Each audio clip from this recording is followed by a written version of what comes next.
O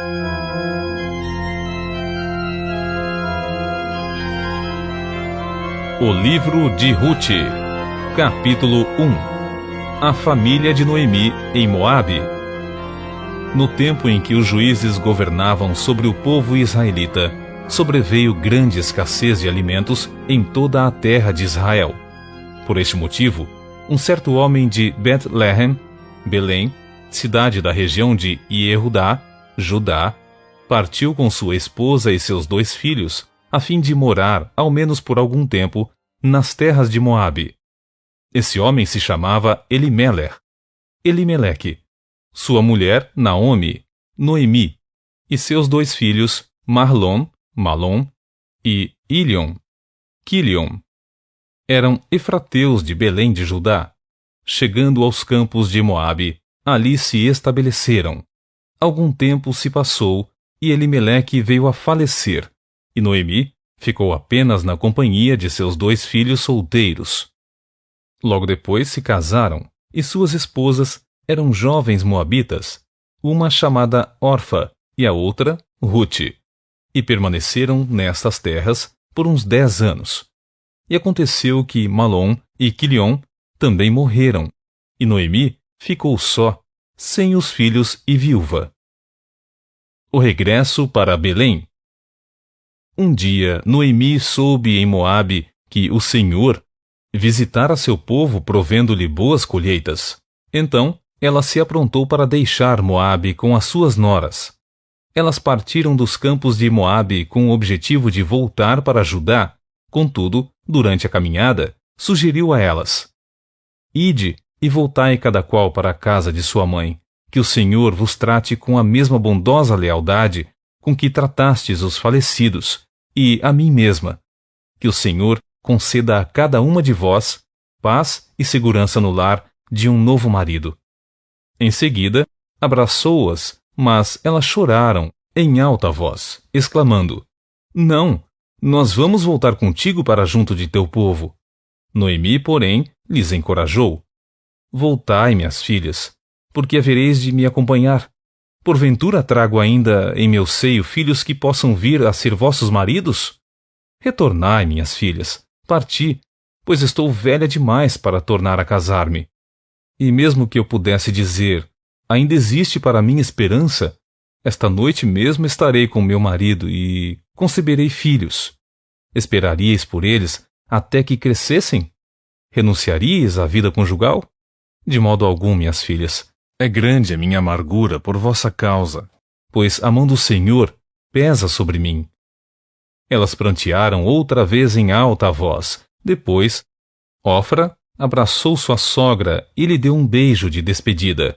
Porém, Rute permaneceu com ela.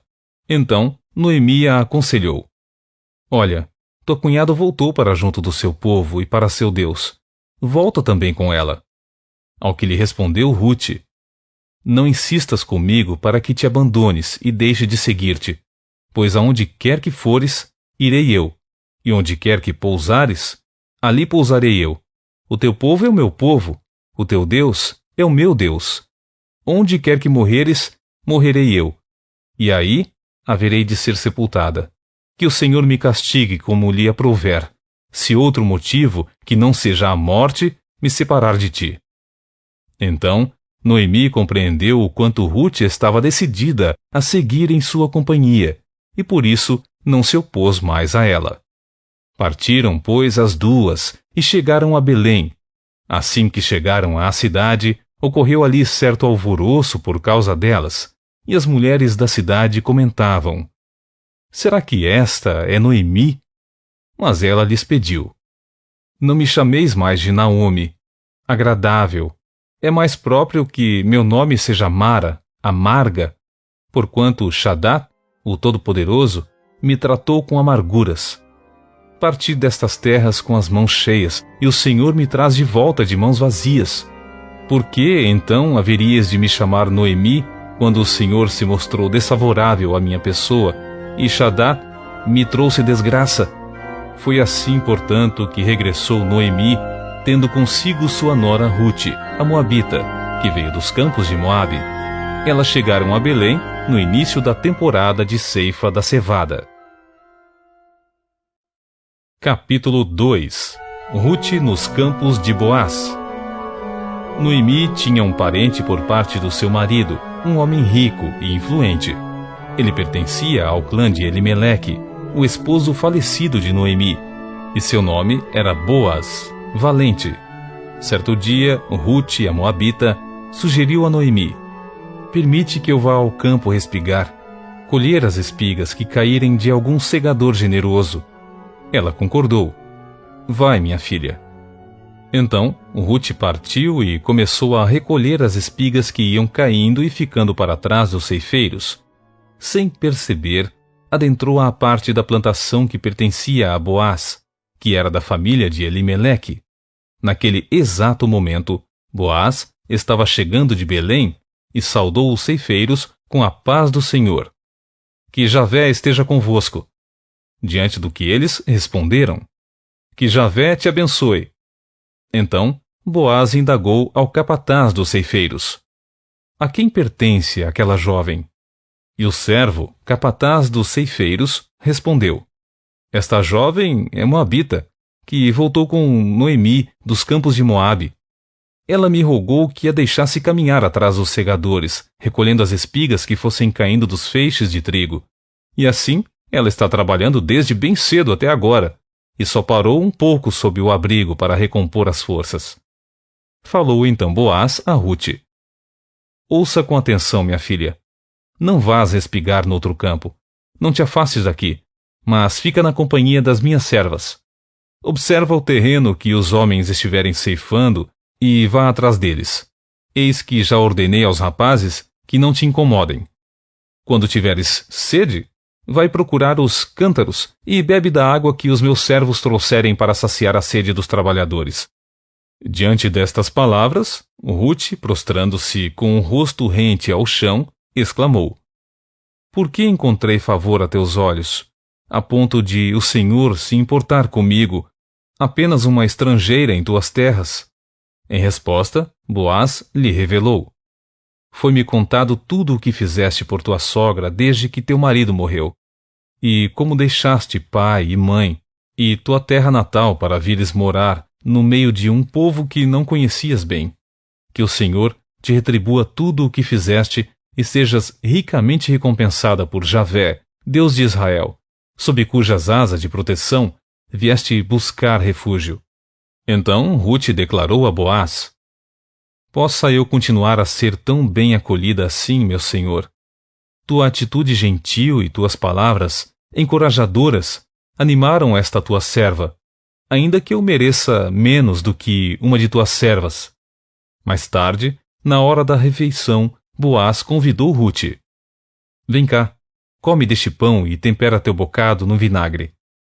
Ela então se aproximou, sentou-se na companhia dos segadores e Boaz lhe ofereceu grãos tostados.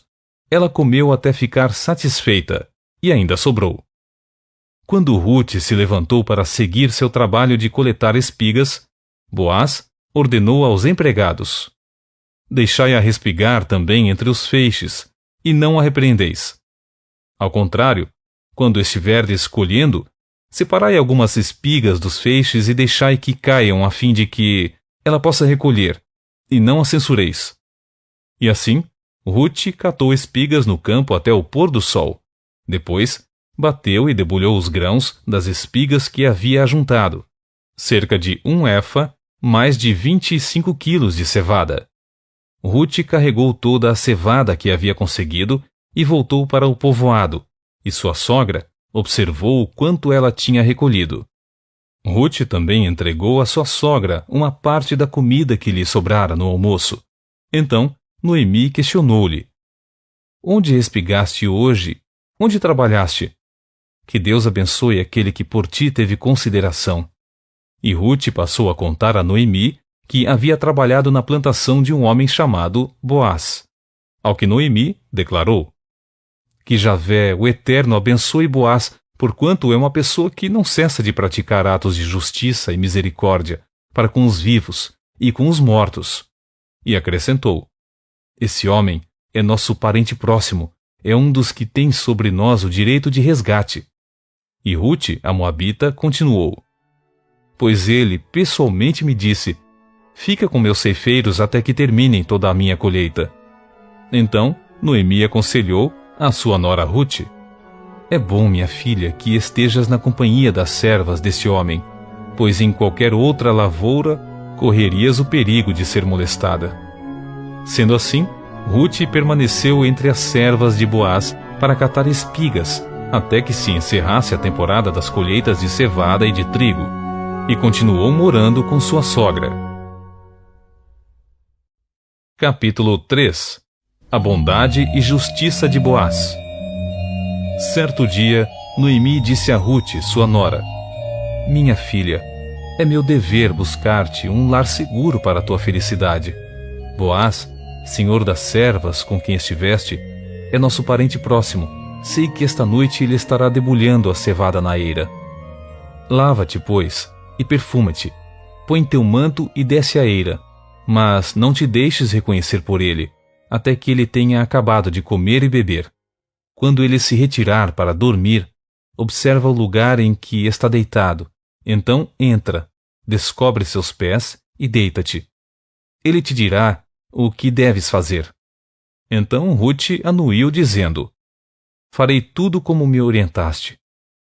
Ela desceu ao terreno onde se limpavam as espigas e fez exatamente como a sua sogra a instruíra. Boaz comeu e bebeu até ficar um tanto alegre, e foi deitar-se junto de um monte de cevada. Pouco mais tarde, Rute aproximou-se sem ser notada, descobriu os pés dele e deitou-se. No meio da noite, o homem acordou de repente e se assustou ao ver uma mulher deitada a seus pés. — Quem és tu? Indagou ele. — Sou sua serva, Rute, replicou ela, e lhe rogou: estende teu manto sobre a tua serva, porquanto és nosso parente chegado e tens o dever de nos resgatar. E Boaz lhe respondeu: bendita sejas por Deus, minha filha. Este teu novo gesto de lealdade e generosidade excede o primeiro em relação à sua sogra, pois preferiste não procurar um homem mais jovem, fosse rico ou fosse pobre. Portanto, minha filha, não tenhais medo. Far-te-ei tudo quanto me pedires, pois todos os habitantes desta cidade sabem que és uma mulher virtuosa. Ora, de fato eu tenho responsabilidade de resgate, mas há um outro parente ainda mais próximo do que eu. Sendo assim, passa a noite aqui e amanhã cedo, se ele quiser assumir o direito de proteger-te, muito bem, que ele te resgate. Todavia, se, pelo contrário, ele não quiser te resgatar, eu ficarei com essa responsabilidade. Juro pelo nome de Deus, Javé. Agora, pois, volta a deitar-te e descanse até o raiar do dia. Rute adormeceu de novo aos pés de Boaz até a alvorada e levantou-se antes do clarear do dia, a fim de não ser reconhecida. E Boaz falou consigo mesmo: não convém que se saiba que esta mulher esteve na eira. Por isso orientou-lhe Boaz: estende o manto que te cobre e segura-o firme. Ela estendeu sua capa sobre o chão e a segurou, e ele despejou sobre a capa 6 medidas de cevada, mais de 20 quilos, e lhe pôs às costas. E ela retornou ao povoado. Assim que Rute retornou à casa de sua sogra, esta lhe perguntou: como estás, minha filha? O que se passou? Rute contou-lhe então tudo o que aquele homem tinha feito por ela, e acrescentou: estas 6 medidas de cevada foi ele quem deu, dizendo-me: não voltarás de mãos vazias para junto de tua sogra. Então Noemi assegurou a Rute: fica tranquila, minha filha, até saberes como terminará tudo isso. Com certeza este homem não descansará enquanto não solucionar ainda hoje esta questão. Capítulo 4. O resgate de Noemi e Rute. Entrementes, Boaz subiu à praça que ficava ao lado do portão da cidade e sentou-se ali. Coincidentemente, passava por ali o resgatador, aquele parente mais próximo que ele havia mencionado a Rute. Então, Boaz o chamou. Olá, meu amigo. Chega aqui e assenta-te ao meu lado por um pouco. O homem se aproximou e sentou-se. Boaz reuniu 10 homens da cidade e também os convidou. Sentai-vos aqui, conosco. E eles se sentaram. Então, declarou ao homem que tinha primeiro o direito de resgate: Noemi, aquela nossa parente que voltou dos campos de Moabe, quer vender a parte do terreno que pertencia a nosso irmão Elimeleque. Resolvi, portanto, informar-te o assunto na presença de alguns representantes do povo e sugerir-te que adquiras o terreno. Se desejares resgatar esta propriedade, resgata-a. Se não, rogo-te, responde para que fique esclarecido e seja do conhecimento de todos. Pois ninguém mais tem este direito de resgate a não ser tu, e depois de ti, eu. Prontamente o homem retrucou: Sim, eu quero exercer meu direito. Contudo, Boaz lhe preveniu: No dia em que adquirires esse campo das mãos de Noemi, estarás igualmente recebendo Rute, a Moabita, a mulher daquele que morreu, a fim de perpetuar o nome do falecido sobre seu patrimônio. Então respondeu que tinha o dever de resgate em primeiro lugar. Assim não posso assumir o meu direito, pois estaria colocando em risco todos os meus bens e propriedades. Declino do meu direito a teu favor. Podes exercer tu meu direito de resgate, pois eu não posso fazê-lo. Ora, antigamente em Israel, para que a lei do resgate e a transferência de propriedade fossem válidos, a pessoa tirava a sandália dos pés e dava ao outro, e assim oficializavam os acordos e negócios em Israel. Portanto, assim que o resgatador declarou a Boaz: Adquire-a, pois, tu mesmo, tirou uma de suas sandálias. Então, Boaz pôde anunciar aos líderes e a todas as demais pessoas do povo ali presentes: Sois testemunhas neste dia de que comprei da mão de Noemi tudo o que pertencia a Elimeleque e tudo o que pertencia a Quilion e a Malom. Ao mesmo tempo, adquiro por esposa Rute, a mulher moabita, viúva de Malom, a fim de perpetuar o nome do falecido sobre sua herança, e para que o nome de Malom seja sempre lembrado no meio deste povo e na sua cidade natal. Disso sois testemunhas hoje. E todo o povo que se achava junto à porta da cidade, bem como os anciãos e líderes do povo, concordaram, dizendo: Nós somos testemunhas, que Javé torne essa mulher que entra agora em tua casa semelhante a Raquel e a Lia, que, juntas, formaram as tribos de Israel. Seja tu, portanto, poderoso em Efrata e ganhe prestígio em Belém. E com os filhos que o Senhor te conceder dessa jovem, sejam a tua família como a de Pérez, que Tamar deu a Judá. Boaz casa-se com Rute. Então Boaz casou-se com Rute, e ela tornou-se sua esposa. Boaz a amou e tiveram relações sexuais. O Senhor os abençoou, e Rute engravidou, e deu à luz um filho. As mulheres comentaram com Noemi: Bendito seja Javé, que não te deixou sem alguém para te resgatar. Que o nome do teu neto seja célebre em Israel. Este menino te abençoará com nova vida, e te sustentará e consolará na velhice, porquanto é filho de tua querida nora, que muito te ama, e que te é melhor do que 7 filhos. Noemi tomou o menino em seu colo e passou a cuidar dele como se lhe fora mãe. Assim que as mulheres da vizinhança viram o menino, exclamaram: Eis que Noemi tem um filho. E lhe deram um nome chamando-o de Obed. Este foi o pai de Ishai, Jessé, que, por sua vez, se tornou pai de Davi. A genealogia de Davi. Esta, pois, é a história da posteridade de Pérez até Davi. Pérez gerou Esrom. Esrom gerou Rão. Rão gerou Aminadab. Aminadab gerou Naasson. Naasson gerou Salmão. Salmão gerou Boaz. Boaz gerou Obed. Obed gerou Jessé. E Jessé gerou Davi.